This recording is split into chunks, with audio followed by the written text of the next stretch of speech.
Log into the 711Proxy website. Click Proxy Setup and API.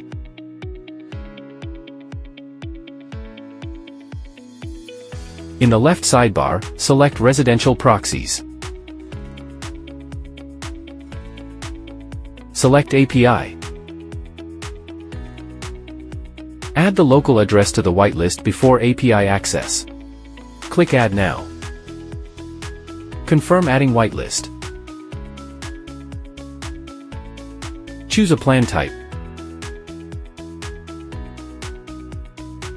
Select country/region.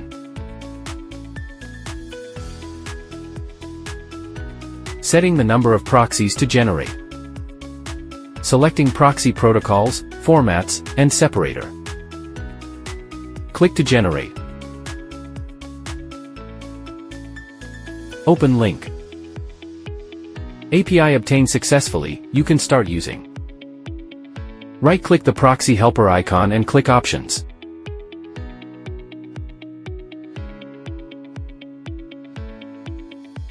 Enter the host and port extracted from 711Proxy in the HTTP proxy.